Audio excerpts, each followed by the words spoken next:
The iPad Air is the thinnest and lightest version of Apple's full-size tablet. It also has a faster processor, better front-facing camera, and as I'll show you today, a completely flip-flopped internal hardware layout. I'm Bill Detweiler, and this is Cracking Open.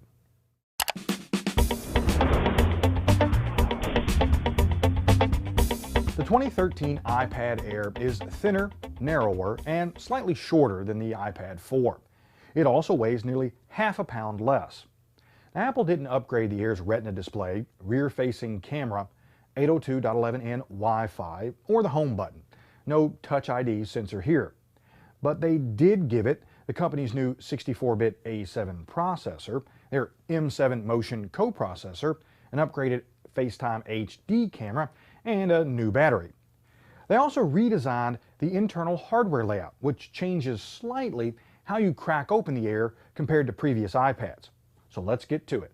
To begin opening the Air, I used a heat gun set on low to loosen the adhesive that holds the front panel to the aluminum case. Then, starting from the lower left corner, I used a series of thin tools to gently pry the panel off.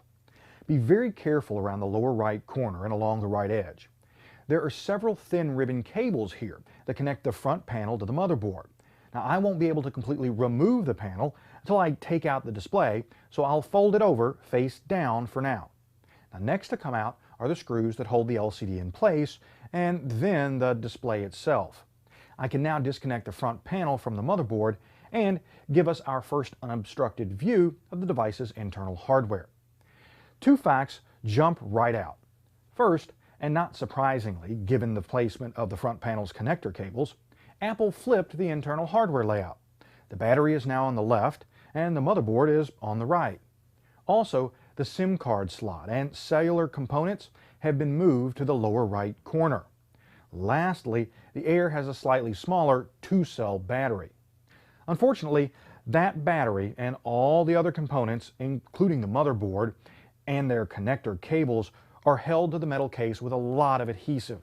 Forcing them loose could damage them, and I want to put this unit back together in working order, not destroy it. So at this point, I'm going to call it a day.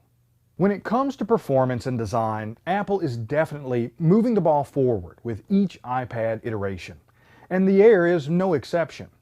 But when it comes to repairability, they're actually going backwards.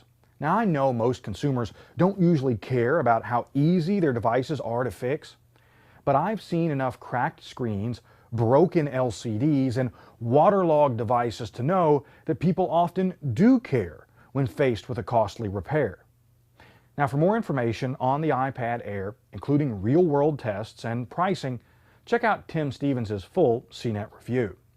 To see more teardown photos and read my full hardware analysis, go to techrepublic.com/crackingopen. I'm Bill Detweiler. Thanks for watching.